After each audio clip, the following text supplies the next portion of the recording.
Bismillahirrahmanirrahim. Assalamualaikum warahmatullahi wabarakatuh kepada semua hadirin dan hadirat. Jadi kita mulakan majlis sharing session kita pada hari ini dengan Ummul Kitab Al-Fatihah. A'udzubillahi minasyaitonir rajim.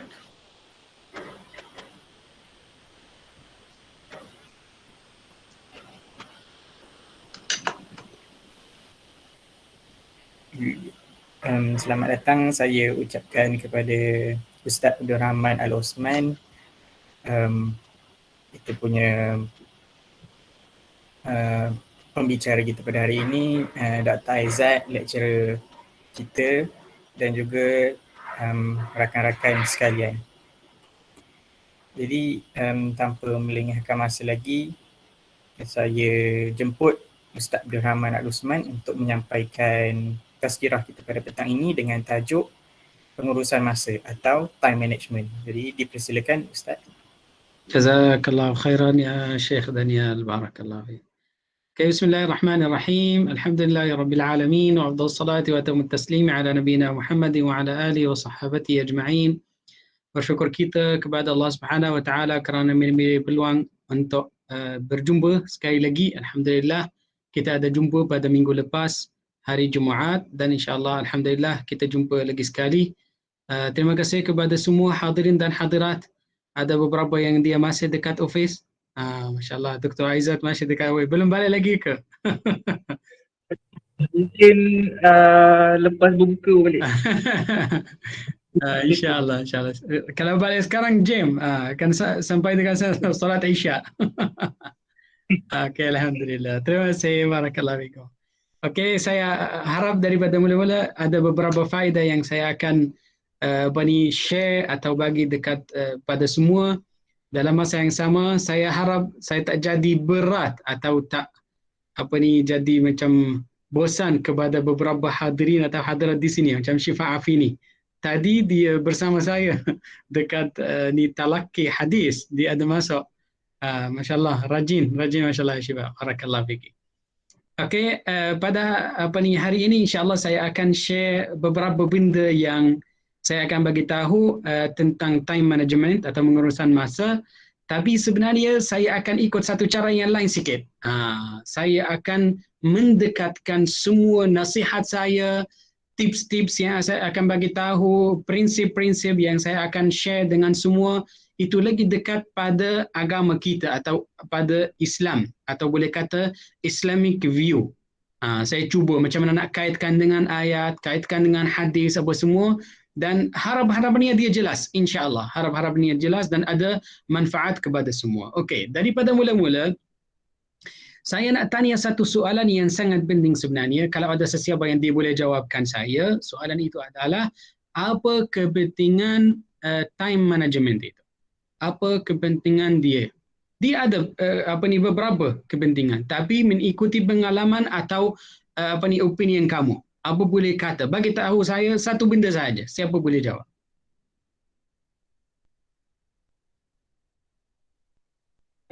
Bagi saya, dia untuk memudahkan urusan kita, urus semua benda lah. Baik. Terima kasih Dr. Jazakallah. Okey, mudahkan semua urusan kita. Okey, baik. Siapa lagi? Alhamdulillah, Doktor dia share dengan kita. Orang yang lain sekarang boleh. InsyaAllah dia berani untuk jawab. Siapa lagi? Ya, Zuhair. Ya saya. Pada saya, time management ni penting supaya kita dapat manfaatkan masa kita sepenuhnya, supaya kita dapat macam Dr. Azad cakap tadi. Tak boleh kata tak merugikan masa, betul tak? Ya, betul.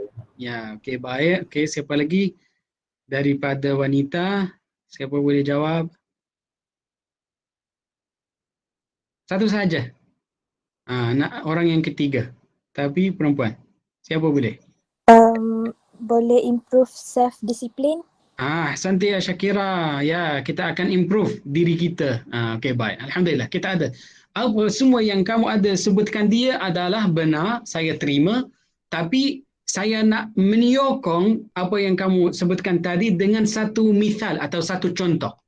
Contoh itu tentang satu sahabat yang bernama Sayyiduna Sa'ad bin Mu'adz. Okey, tulis nama dia, nanti boleh baca sejarah dia.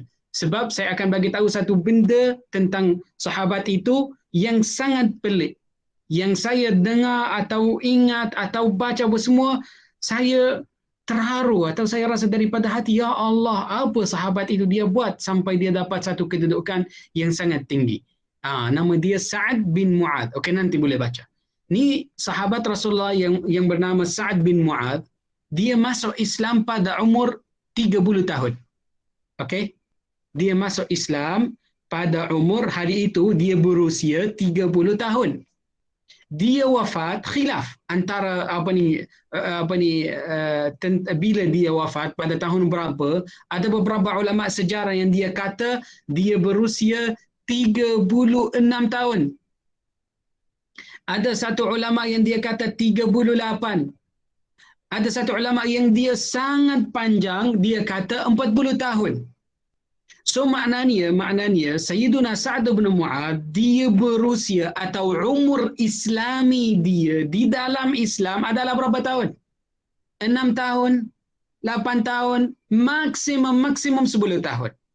Okey, kalau kita nak baca, kalau kita nak ingat satu hadis daripada Rasulullah masa yang Sayyiduna Sa'ad bin Mu'adh dia wafat, apa yang Rasulullah dia sebutkan? Rasulullah bersabda, ihtazza lahu arsyur rahman.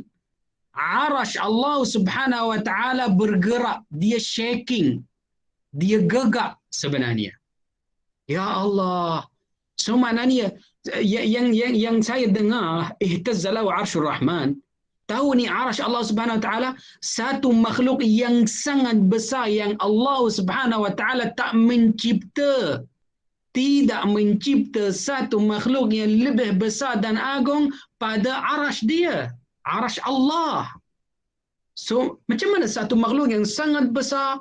Okey, kalau kita nak imagine, berapa kebesaran arash Allah Subhanahu Wa Taala? Ada satu hadis Rasulullah dia bagi tahu, mas samawatu wal aradinu illa ka halqatin fi ardi falah. Apa maksud hadis itu? Maksudnya, kalau kita nak tengok pada semua langit, 7 langit, dan semua bumi, 7 bumi, dan seluruh alam ini, okey, dia macam mana kebesaran dia terhadap kursi arash Allah Subhanahu Wa Taala. Bukan arash, kita bercakap tentang kursi. Ada beza. Nanti saya akan bagi tahu apa beza di antara arash dan kursi. Kalau kita nak tengok berapa kebesaran alam ini terhadap atau membezakan dengan kursi Allah, kursi arash Allah Subhanahu Wa Taala, dia macam satu cincin yang kita buang atau letak dia di dalam satu padang pasir. Kalau kita pergi dekat padang pasir dan kita buang satu cincin, apa dia di dalam satu hutan? Apa dia di dalam satu padang pasir? Nothing. Tak nampak sebenarnya. Tak nampak. Itu dia. So maknanya itu kursi sahaja. Kursi itu tempat kaki Allah Subhanahu Wa Taala, bukan arash Allah Subhanahu Wa Taala. Yang Allah duduk di atas dia. Wow, so maknanya arash itu lagi besar pada kursi. So maknanya satu makhluk yang sangat besar macam tu. Ya Allah, kenapa dia bergerak? Kenapa dia takut? So maknanya orang ni yang dia mati atau dia wafat adalah orang yang sangat mulia. Orang yang dia ada buat satu amalan yang saleh atau beberapa amalan yang saleh yang ada ikhlas dekat sana kepada Allah Subhanahu Wa Taala. Dan kita tidak tahu Allahu a'lam apa dia buat. Apa dia buat, solat, ibadah, sedekah, infak, Allahu a'lam, kita tidak tahu. Tapi dia ada buat banyak benda di dalam berapa? Bukan 10 tahun.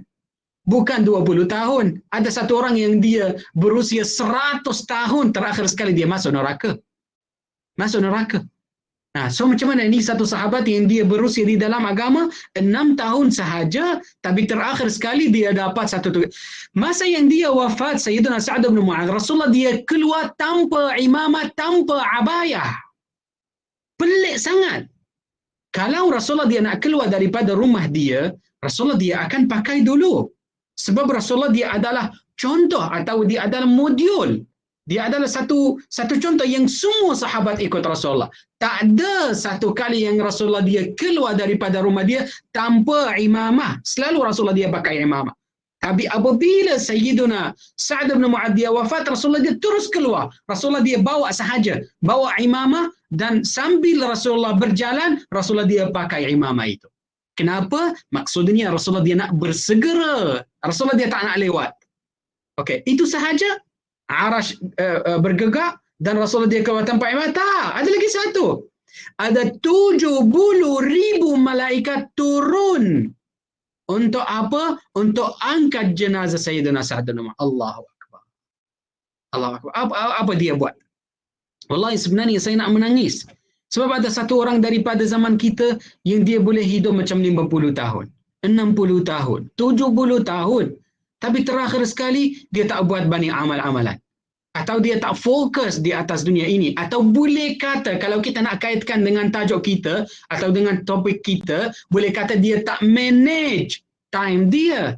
Dia tak tahu macam mana nak mengurus masa dia untuk berbuah, untuk dapat faedah daripada masa. Ini satu benda yang sangat penting sebenarnya. Letak dia di dalam ni, di dalam otak. Jangan lupa, 6 tahun sahaja dia dapat satu kedudukan yang sangat tinggi. Okey, itu sahaja tak? Ada lagi satu benda yang saya boleh share. Apa dia? Sebenarnya soalan yang kedua atau yang ketiga daripada Munkar wa Nakir. Tahu masa yang kita dah wafat dan kita dah masuk kuburan, ada 4 soalan yang malaikat dia akan tanya. Dia akan tanya, "Man rabbuka, ma dinuka, man nabiyuka." Betul tak?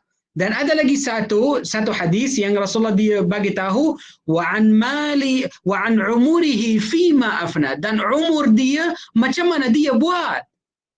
Apa dia buat di dalam umur dia, sepanjang umur dia apa dia buat? Allah akan tanya.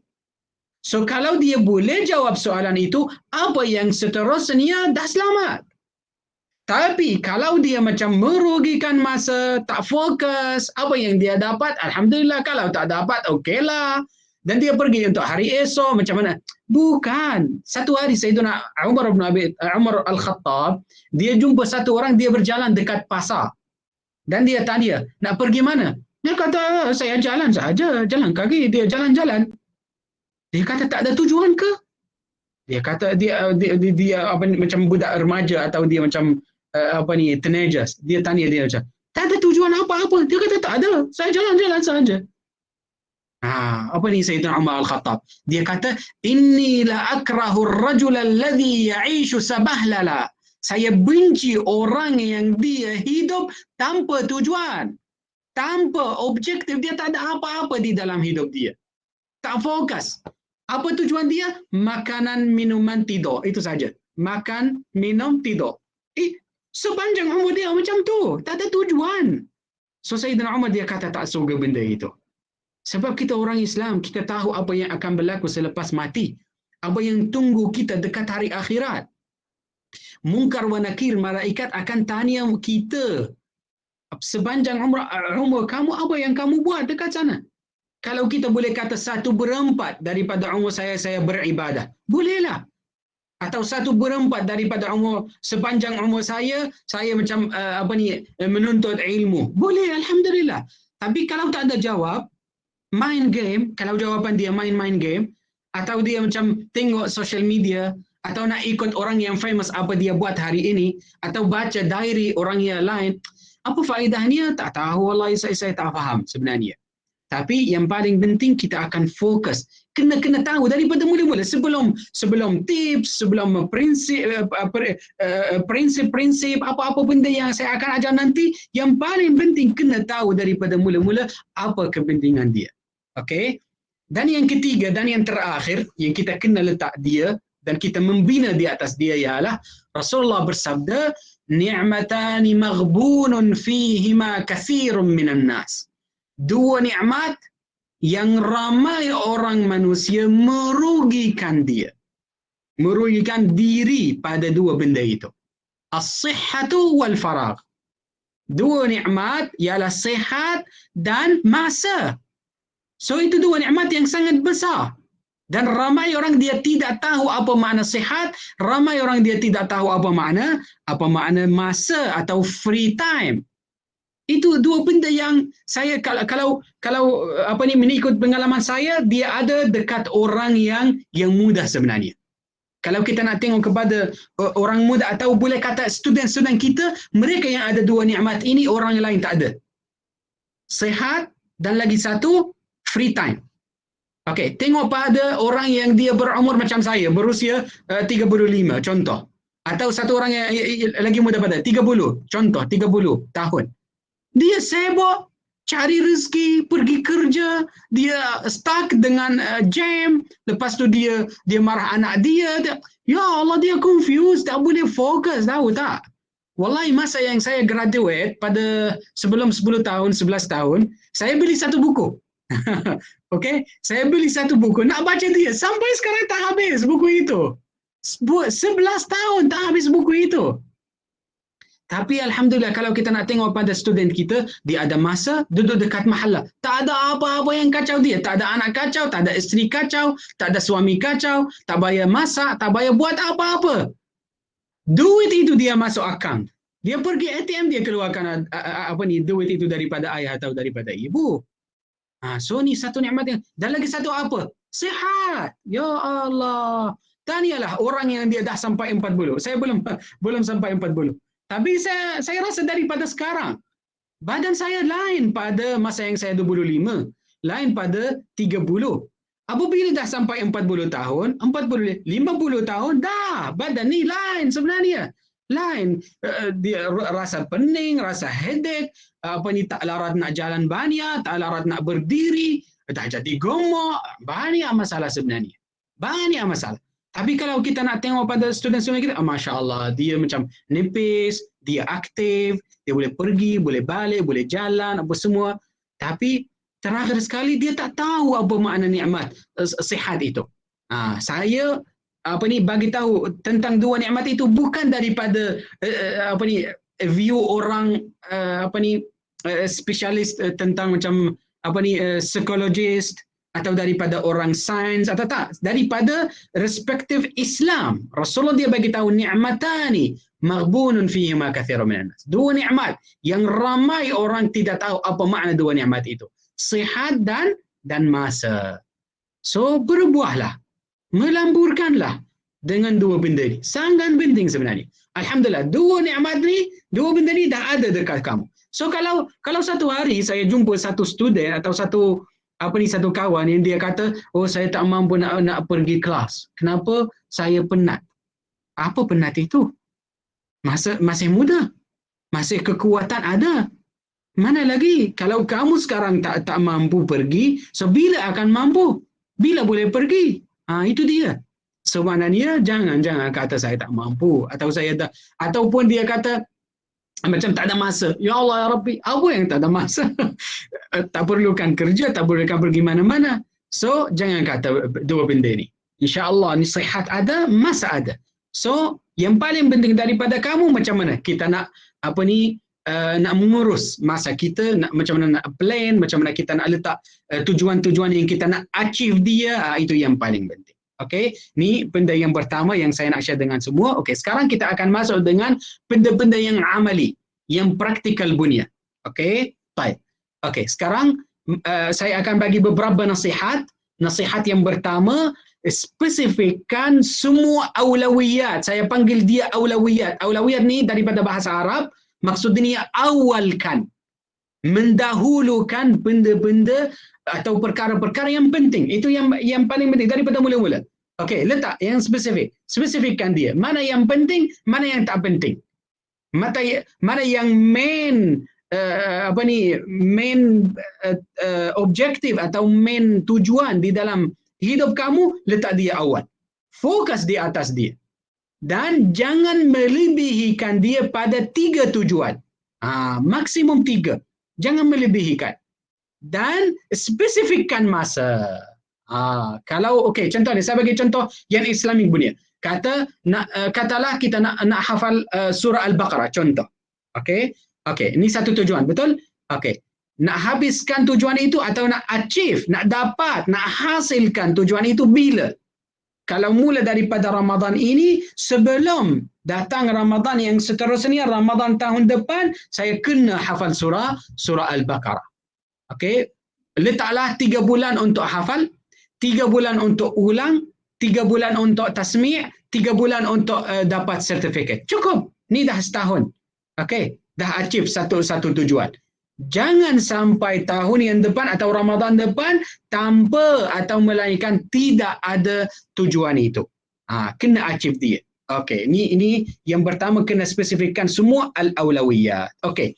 Lagi satu, ada satu prinsip atau prinsip yang akan tolong kita untuk spesifikkan macam mana nak spesifikkan semua al-aulawiyat itu. Ada satu prinsip. Apa dia? Anggapkan hari ini adalah hari yang terakhir di dalam hidup kamu. Macam tu. Masa yang letak tujuan, anggapkan hari ini adalah hari yang terakhir. So macam mana nak letak al-aulawiyat? So sekarang kita akan tahu. Atau boleh kata bukan hari yang terakhir daripada hidup. Katalah hari yang terakhir daripada graduate. Contoh, sebelum graduate, apa yang kamu akan buat? Anggapkan macam tu. So, dia akan tolong kita untuk betul-betul kita akan tulis semua al-aulawiyat itu. Okey? Ya. Dan ini nasihat yang pertama. Okey. Nasihat yang kedua. Nasihat saya yang kedua, jangan membazir masa untuk planning. Ini satu benda yang penting. Ramai orang, masa yang dia nak buat planning, dia akan spend, macam daripada setiap hari dia buat plan. Setiap hari dia buat planning itu. Saya rasa itu macam melebihi had sebenarnya. Tak payah. Kita akan letak satu plan dan mula. Jangan tunggu, jangan tukar, jangan ubah. Okey, mula dulu. Sebab nanti kita tidak tahu apa yang akan berlaku nanti. Kalau apa-apa yang akan berlaku nanti, dia macam halangkan atau halaukan kita untuk buat satu benda, so kita boleh ubah balik. Kita boleh ubah, boleh edit. Tapi kalau daripada mula kita fikir sahaja, rasanya mungkin benda itu akan berlaku. Mungkin satu benda akan datang. Mungkin. Terakhir semua kemungkinan itu dia tak datang. So maknanya letak satu planning dan mula dulu. Okey, apa yang akan berlaku? Maknanya itu satu benda yang real, yang reality, yang dia datang daripada reality kita. Tapi kalau kita nak ubah, mengikuti teori, mengikuti fikiran kita, itu macam merugi masa. So jangan spend a lot of time towards planning. So maknanya kita akan fokus di atas satu planning sahaja, apa yang akan berlaku macam selepas 1 minggu, selepas 1 bulan, baru kita akan ubah planning kita. Okey, baik, ini nasihat yang kedua. Okey. Nasihat yang ketiga, kena letak di dalam plan kamu 1 jam untuk baca satu buku atau baca apa-apa. Tapi kena 1 jam yang khas untuk baca buku.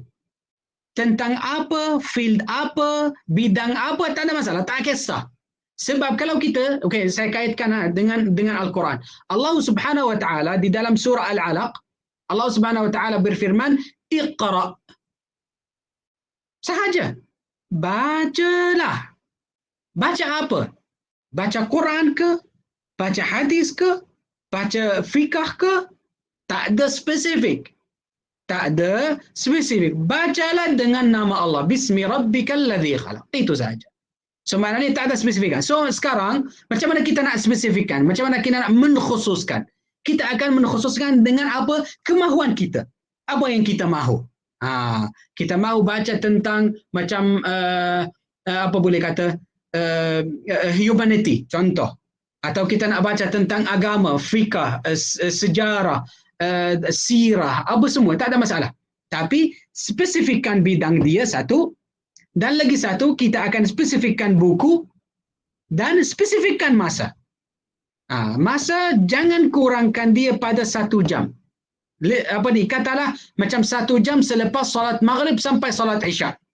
Ni 1 jam. So jangan tinggalkan dia langsung. Walaupun macam kita dah sampai solat maghrib tanpa makan. dah sampai solat maghrib belum siapkan diri atau belum sedia untuk hari esok, apa reason, okey, tak payah tengok pada dia. Okey, tunggu sampai solat isyak. Kalau tak sedia, selepas isyak akan sedia. Kalau saya bagi macam contoh sahaja, okey. Tapi kalau kepada saya, kalau sesiapa dia nak tanya saya, Ustaz, bila waktu yang ada berkat? Macam tu soalan dia. Waktu atau masa yang dia akan ada berkat untuk letak 1 jam itu, untuk hafal Quran, untuk apa-apa reason atau apa-apa tujuan yang kita letak, saya akan kata lepas subuh dan lepas maghrib. 2 masa ini dia yang sangat berkat. Lepas subuh, sebenarnya pergilah salat subuh dengan berjemaah di dalam masjid, duduk dekat masjid, jangan keluar. Jangan keluar. Kenapa? Ada satu hadis, nanti saya akan ajarkan semua insya-Allah. Okey, daripada subuh kalau dah assalamualaikum warahmatullahi wabarakatuh, duduk, jangan pergi mana-mana. Duduk sampai matahari terbit. Kalau matahari terbit, ni ada satu kelebihan yang sangat besar. Apa dia? Okey, hadis ini Rasulullah bersabda, "Man shalla subha fi jamaah." Sesiapa yang dia solat subuh dengan jemaah. Ni satu ayat yang pertama daripada hadis Rasulullah. Okey, kita sambung bacaan hadis Rasulullah. Rasulullah sambung, dia kata, "Wa jalasa fi musallahu hatta tatlu' asy-syams." Dan dia duduk dekat musalla atau dekat masjid atau dekat surau sampai matahari terbit. Ni syarat yang kedua. Okey, habis belum? Ada lagi satu. Thumma shalla rak'atain. Dan lepas matahari dia terbit, dia solat 2 rakaat adalah salatul syuruq atau boleh kata sunnat ad-duha. Sunnatu ad-duha. 3 syarat. Kalau dia buat 3 benda ni, apa yang Allah Subhanahu Wa Taala membalas balik? Balasan dia satu benda yang sangat besar, satu ganjaran yang sangat besar. Dia kata, kana lahu ajru hajjatin wa umratin tammataini. Allah akan membalas balik dengan pahala haji dan umrah yang sempurna. Haji dan umrah, Allahu Akbar. Tengok pada yang dia pergi haji dan umrah, berapa dia bayar? Berapa dia usaha? Berapa dia ambil cuti, pergi sana, dekat sana panas, nak bermuamalah dengan orang Arab dia keras, muamalah dia buruk apa semua, dan dia balik dekat sini, tak tahu yang dia akan berlaku dekat haji dan umrah, tahu tak? Ramai orang dia pergi dekat sana, dia mula riba dan namimah. Ramai orang yang dia pergi dekat sana, dia ambil gambar, letak di dalam Facebook, pahala hilang, ada riya, ada syirik dekat sana. Tapi kalau dia duduk dekat masjid, dia solat subuh dengan jemaah, sampai matahari terbit, solat 2 rakaat, dia akan dapat haji dan umrah. Allahu Akbar. Haji dan umrah yang sempurna. Tak kurang apa. Tak ada riya dekat sana, tak ada riba dekat sana, tak ada namimah dekat, tak ada apa-apa dekat sana. Maknanya ni satu waktu atau satu masa yang sangat agung, yang sangat besar. So jangan hilangkan dia. Jangan hilangkan dia di dalam hidup kamu. So tengok, kalau kita dekat 3 syarat itu yang saya baca tadi, adakah satu syarat untuk baca Quran? Tak ada syarat. Mestinya kita akan baca buku agama? Tak mestinya. So duduk saja. Apa yang kamu nak buat, buatlah. Tak ada masalah. Nak baca buku kuliah atau modul kita, atau nak baca untuk exam, atau ada tes, apa benda, tak ada masalah. Yang paling penting solat jemaah, duduk dekat masjid sampai matahari terbit dan 2 rakaat. Itu sahaja. So dia akan dapat pahala itu. So setiap hari kita boleh buat haji dan umrah. Tak payah pergi Mekah. Tak payah bayar banyak beberapa ribu. Wallahu a'lam. Okey, dan lagi satu masa yang berkat sebenarnya lepas solat maghrib sampai solat isyak. Jangan hilangkan masa itu. Cuba. Kalau salat zuhur nak salat dekat mahallah bolehlah. Kalau salat asar nak salat tepi jalan dekat ni petrol station, bolehlah, tak ada masalah. Tapi dua salat ni jangan hilangkan dia dekat tempat lain pada masjid. Salat subuh dan salat maghrib. Mesti paksakan diri untuk pergi dan nak salat subuh dan salat maghrib dekat masjid. Duduk dekat masjid sampai salat isyak. Duduk dekat salat subuh sampai matahari terbit. So kita akan dapat berkat. Okey, apa berkat waktu salat maghrib sampai salat isyak? Waktu yang di antara salat maghrib dan isyak. Allah Subhanahu wa taala berfirman dekat surah Al-Kahfi, Allah Subhanahu wa taala berfirman, "Wasbir nafsaka ma'al ladzina yad'una rabbahum bil ghadati wal 'ashi." Okey, sabarlah, yang bermaksud ayat itu, sabarlah dengan orang yang beriman yang mereka beriktikaf dekat waktu al-ghadat dan al-ashi. Al-ghadat lepas salat subuh, al-ashi lepas salat maghrib. So maknanya siapa yang spesifikkan dua masa ni, siapa yang dia pilih dua waktu ini, bukan saya sebenarnya. Itu Allah Subhanahu wa taala. Allah dah ajar kita sebenarnya. Allah dah menunjuk kepada kita dua masa ni adalah penting. Dua masa ni adalah berkat. So maknanya fokuslah. So insya-Allah kita akan berusaha biiznillah selepas ini kita akan buat atau amalkan dua hadis yang di sini untuk untuk macam nak ubah atau macam mana nak susun masa kita, insya-Allah. Sebenarnya orang yang pandai yang dia boleh kumpul dua benda dalam masa yang sama. Orang yang pandai kalau dia boleh kumpul dua perkara dalam masa yang sama. Contohnya duduk dekat masjid dengan berniat i'tikaf dalam masjid, dalam masa yang sama dia dia belajar. Dalam masa yang sama dia baca buku. Dalam masa yang sama baca Quran. Semua dia akan dapat double. Pahala untuk i'tikaf, pahala untuk bacaan Quran.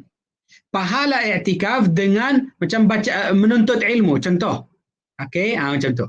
Sebenarnya kita akan okey, lagi satu contoh. Satu orang dia nak tidur, contoh dia nak tidur. Kalau dia tidur atas tujuan ambil rehat. So, apa hukum dia? Halal. Tapi kalau satu orang dia nak tidur untuk rehat, okey, tak ada masalah. Untuk rehat, tapi nak memakai rehat itu untuk taat Allah Subhanahu Wa Taala, dia akan dapat double. Dia pandai.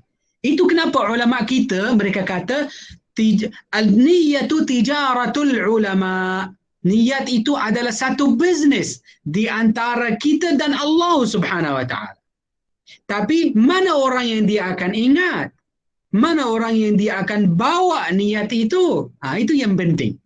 So apabila dia bawa niat, dia fokus, dia sebutkan, insya-Allah dia akan dapat double. Okey. Ini nasihat saya, tak tahu yang kedua atau yang ketiga. Saya akan sambung yang seterusnya. Saya akan ajar ya tulab ya talibat. Okey, saya akan ajar satu macam mana? Saya nak ajar satu prinsip. Boleh kata prinsip.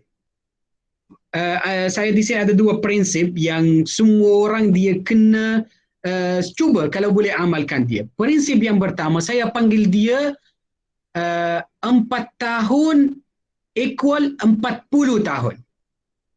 4 tahun equal atau sama dengan 40 tahun. Apa maksud prinsip itu? Okey, saya akan tanya sesiapa nak tanya, nak mengujudkan dia. Kalau nak tanya Syazwina ada di sini.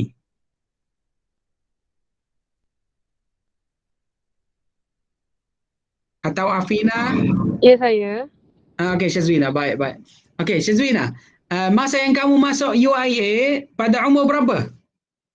Pada umur 20 tahun. 20 tahun. Okey.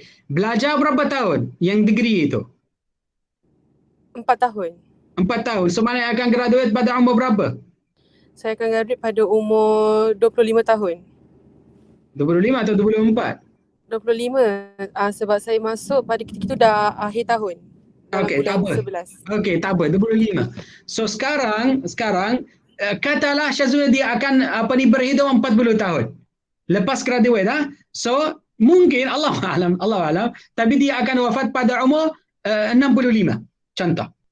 So maknanya kalau tengok, kalau Syazwina dia rajin, dia semangat di dalam 4 tahun ni yang dekat degree, so dia akan jadi kuat untuk 40 tahun. Kalau dia lemah, tak rajin, tak semangat di dalam 40 tahun, 4 tahun ini dekat degree, dia 40 tahun dia lemah. Contohnya, kalau dia rajin cari ilmu, rajin nak faham semua benda yang ada di dalam modul, semua benda yang lecturer dia explain kepada kita. Sebab lecturer itu bukan yang ilmu di ada dekat tangan dia bagi dekat kita. Tak. Atau dia nak buka kepala kita macam tu, letak ilmu itu tutup. Mana boleh. So kadang-kadang susah dia nak sampaikan satu fikrah atau satu ilmu kepada kita. So kalau kita tak faham, kita rajin, kita semangat nak cari daripada beberapa sumber yang lain. Okey. Kalau rajin dekat 4 tahun ini, 40 tahun. Semua orang dekat tempat kerja tengok pada Syazwina. Oh, macam mana Syazwina? Oh, dia faham. Pandai. Dia tahu semua benda. Sebenarnya Syazwina dia macam mereka. Mereka sibuk dan Syazwina sibuk. Syazwina dia ada anak dan orang yang lain dekat tempat kerja mereka ada anak. Mereka stuck dekat traffic jam, Syazwina stuck dekat traffic jam. Tapi yang bezanya, Syazwina dia telah rajin pada 4 tahun itu. So apabila dia sampai ke 40 tahun sekarang, dia dah rajin dah. So selalu saya bagi tahu, kalau ni hari yang terakhir daripada semester sebelum final exam, saya bagi nasihat kepada student saya. Saya bagi tahu mereka, kamu akan hidup 40 tahun lepas graduate. Dan 4 tahun dekat degree. Kalau 4 tahun kuat, cari ilmu kuat, 40 tahun kuat. Tapi kalau ni lemah, nanti 40 tahun lemah. Kenapa? Sebab kita sibuk. Kita tak ada masa nak baca satu buku. Kita tak ada masa nak fokus di dalam. Kalau ada satu masa, kita nak pergi rehat. Kita nak pergi dekat mana-mana tempat yang kita nak hilangkan stres. Sebab zaman kita banyak stres, betul tak? Kita nak pergi mana-mana nak hilangkan stres. Itu dia. So maknanya cubalah kalau kita boleh rajin, kalau boleh semangat pada atau semasa 4 tahun itu, wallahu a'lam. Ni prinsip yang pertama. Prinsip yang kedua, jangan bagi ganjaran kepada diri melainkan kalau tidak selesai satu pencapaian. Okey? Jangan bagi ganjaran kepada diri sendiri melainkan kalau kita tak dapat satu pencapaian. Sebab nafsu kita atau diri orang manusia yang Allah menciptakan kita, dia suka malas. Diri kita, dia suka kalau dapat satu benda tanpa usaha. So kalau lama-lama kita bagi banyak ganjaran, banyak hadiah kepada diri kita tanpa pencapaian, tanpa satu achievement, nanti dia akan jadi adat kepada kita. Jadi biasa daripada diri kita. So selalu kita cari mana ada hadiah, mana ada satu coklat. Contoh, walaupun macam coklat sahaja. Jangan bagi coklat atau bagi apa-apa hadiah walaupun satu gula atau pergi dekat taman atau nak main bola, apa-apa benda, jangan bagi diri kalau tak ada satu pencapaian. Kalau dah dapat pencapaian itu, baru kita akan dapat ganjaran itu. Okey, saya akan bagi contoh. Contohnya, sekarang satu masalah yang sangat besar yang semua orang yang muda, yang tua, yang budak kecil semua mereka dapat masalah dengan smartphone. Betul tak? Ramai student mereka datang kepada saya, dia kata Ustaz tak boleh hidup tanpa smartphone. Setiap 5 minit, 10 minit kena tengok. Buka tengok. Contoh. Okay, so di sini kena ikut kena ikut prinsip yang ada di sini, yang saya bagi tahu tadi. Okay, jangan bagi diri tengok phone kalau tak dapat satu pencapaian. Contohnya, kalau pengalaman saya akan share tentang pengalaman saya. Saya letak daripada solat maghrib sampai solat isyak duduk dekat masjid tak keluar langsung. Ni tujuan. Ni satu benda yang asas di dalam hidup kita. Tak tinggalkan dia langsung. Keluar sebelum solat maghrib, pergi dan solat maghrib dengan jemaah, duduk dekat masjid sampai isyak. Okey. Sekarang daripada maghrib sampai isyak, dekat WhatsApp saya atau dekat Facebook, banyak benda dia masuk. Banyak notification atau message dia masuk. Okey, apa saya buat? Saya terbalikkan phone itu, tak nampak, dan saya kata, kalau tak habis 10 muka surat daripada bacaan Al-Quran, kalau tak baca 10 muka surat, tak boleh tengok message yang ada di dalam phone. Saya kata macam tu. Kalau saya dah dapat pencapaian bacaan 10 muka surat, baru boleh tengok. Tengok, itu satu sebenarnya ganjaran, satu hadiah. So kita seronok tengok kawan dia hantar message ataupun nak tahu apa yang berlaku di dalam dunia ini. Betul tak? Ini ganjaran sebenarnya. So jangan baca. Baca 10 muka surat dulu. So saya habiskan 10 muka surat, baru tengok. Tengok semua message, saya jawab apa semua, tutup, balik, habiskan lagi 10 muka surat. So, kalau 10 muka surat, rehat, 10 muka surat, rehat, malah ini satu juzuk sebenarnya. So, saya dah push diri saya untuk habiskan bacaan satu juzuk di antara maghrib dan isyak. Macam tu. Ni contoh untuk phone sahaja. Kalau benda yang lain, semua orang dia suka makan coklat, betul tak? Semua orang dia suka kalau dia minum satu benda yang manis. Semua orang dia suka kalau pergi restoran, contoh. Okey, katalah kalau tak habis revision, boleh kata revise semua pelajaran-pelajaran yang saya belajar pada minggu ini, tak boleh pergi dekat restoran pada weekend. Macam tu. So kalau dah sampai hari Sabtu dan Ahad belum habiskan revise semua pelajaran, so tak boleh pergi. Halangkan diri kamu. Walaupun kawan ajak, walaupun kawan belanja, tapi kata tak boleh.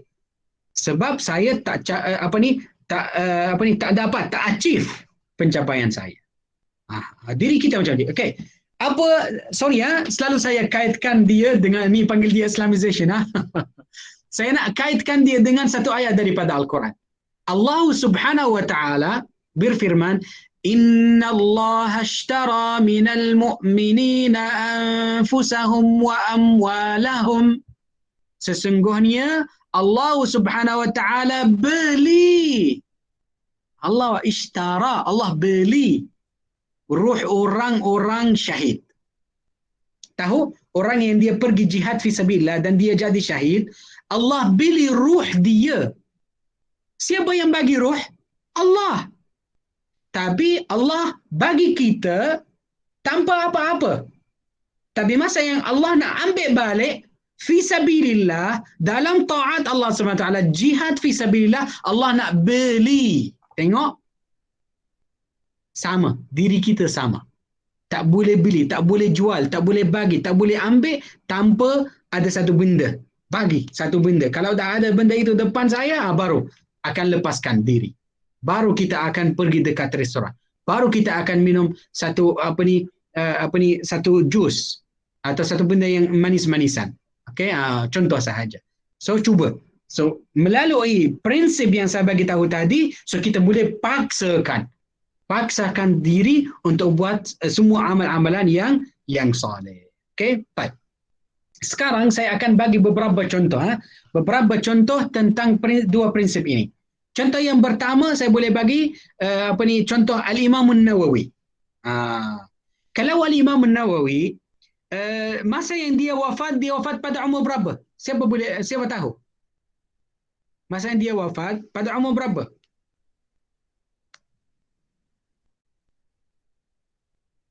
Mana Islamic University itu? Allahu a'lam. Okey. Imam Nawawi dia wafat pada umur 40. Okey. Okey, 40. Dia balik pada umur berapa? 12.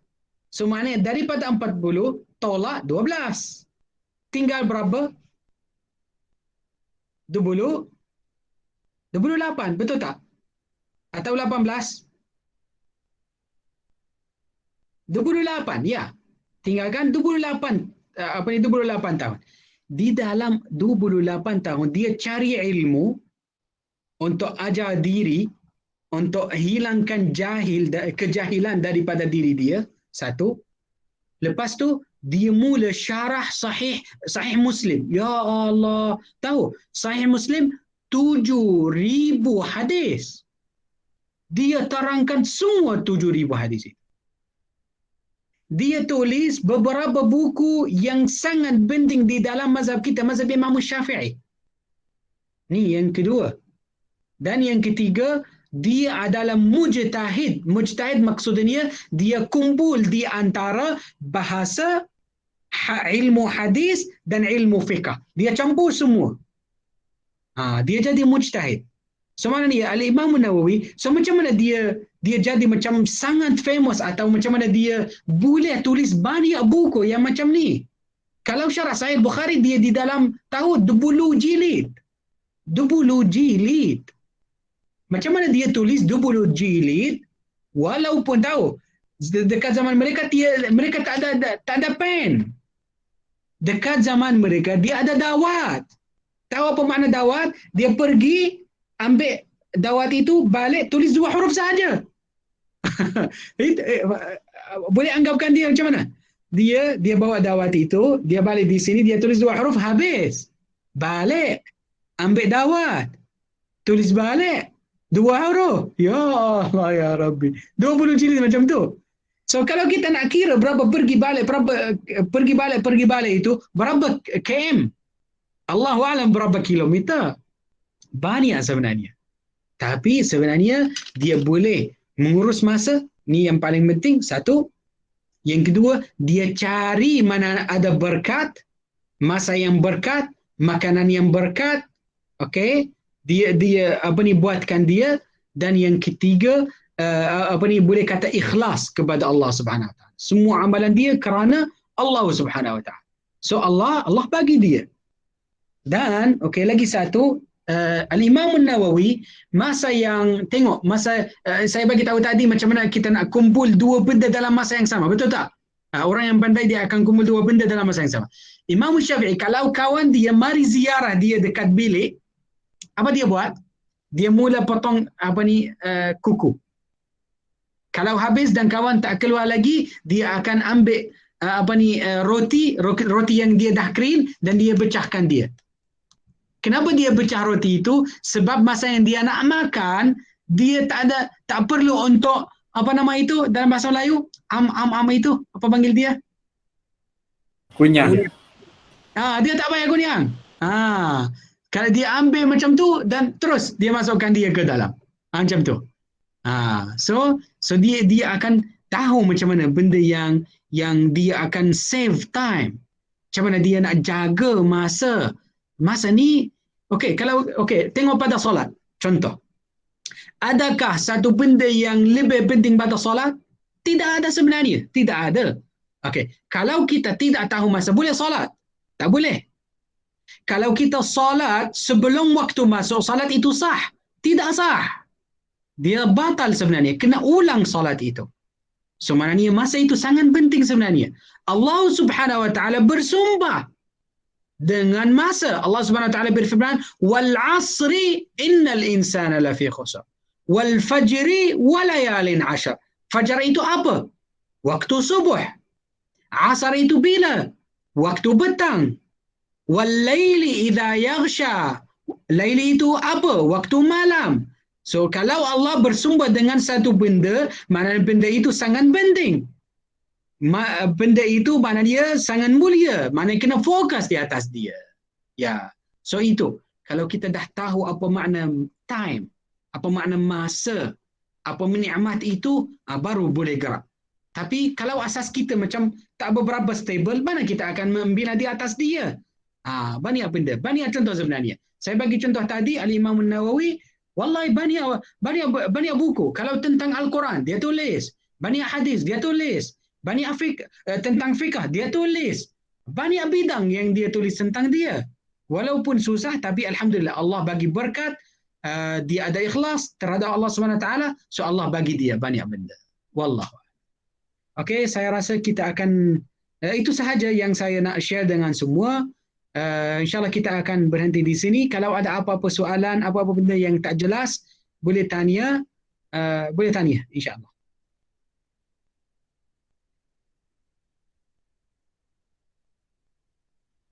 Jika para hadirin ada soalan, boleh ditanya kepada Ustaz. Dan sedikit peringatan kepada semua hadirin untuk isi attendance yang akan diberikan dalam chat.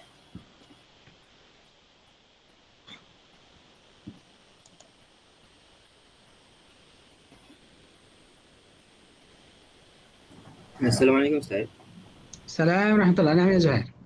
Saya ada soalan tadi yang berkaitan spesifikkan benda-benda yang penting, yang salah satu tip lah yang Ustaz bagi untuk kita manfaatkan masa, untuk kita fokus pada alawiyat tadi. Ustaz ada kata jangan lebihkan 3 tujuan. Boleh Ustaz terangkan lagi tak? Okey, terima kasih. Baik. Soalan penting sebenarnya. Okey. Saya spesifikkan dia dengan 3 tujuan sahaja di dalam masa yang spesifik. Contohnya 3 tujuan untuk 6 bulan. Contoh. Atau 3 tujuan untuk setahun. Tapi kalau lebih pada setahun, boleh letak macam 4 tujuan atau 5 tujuan. Tapi saya rasa macam banyak. Kalau nak fokus di atas 3, cukup 3. Tapi 3 itu kena spesifikkan masa. Tak boleh sambung selama-lama dengan 3 tujuan itu sahaja. Dan lagi satu, 3 tujuan itu bukan yang am punya, bukan yang am. Kena menkhususkan dia. Contohnya, satu orang dia dapat masalah dengan salat subuh, contoh. Selalu salat subuh dia terlepas dia. Kalau dia nak bangun, dia bangun lewat sampai tak dapat jemaah di dalam masjid. Letak. Daripada Ramadan ini hingga Ramadan yang seterusnya tahun depan, saya akan solat subuh katalah macam 80%. Okey, yang 20% itu maafkan. Macam silap, macam penat, macam kita sebab kita manusia. Okey, 80% daripada seluruh tahun nak solat berjemaah di dalam masjid. Macam tu. Ni tujuan solat subuh dalam masjid. Okey, cuba membaiki mula. Usaha satu hari, 1 minggu, satu bulan, 6 bulan. So nanti sampai tahun depan. Atau kalau kita rasa macam 1 bulan atau kita rasa macam 40 hari cukup untuk untuk mencapaikan atau untuk dapatkan tujuan itu, maknanya 40 hari cukup. Macam tu. Wallahu alam. So maknanya 3 tujuan itu dia akan bertukar-tukar sebenarnya. Dia akan bertukar-tukar, tapi dalam masa yang sama, maknanya 3 sahaja. Fokus di atas 3 sahaja, dekat masa itu sahaja. Wallahu a'lam. Okey, jelas ya Zuhair? Jelas, alhamdulillah. Alhamdulillah. Jazakallah.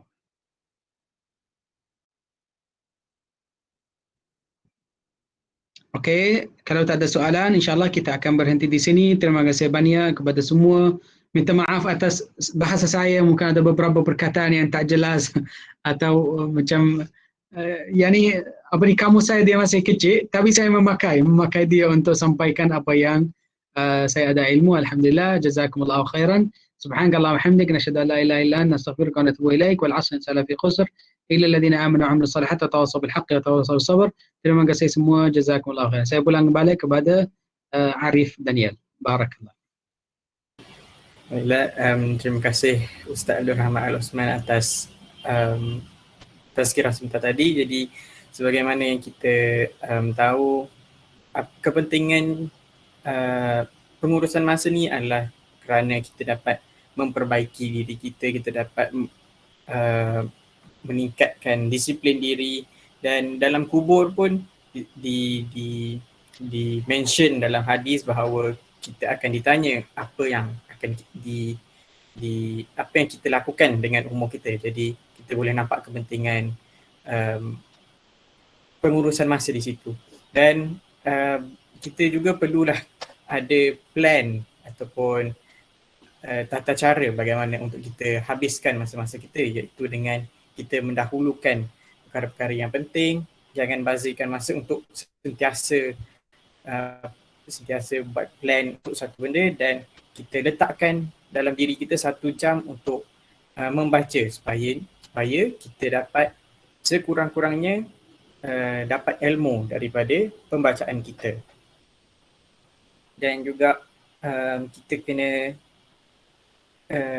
niatkan dalam diri kita bahawa kita kena capai objektif kita. Kalau tidak, kita jangan reward diri sendiri. Jadi saya rasa setakat itu sahaja sedikit rumusan terhadap kuliah sebentar tadi. Jadi Let us not forget who we are, whence we came, where we shall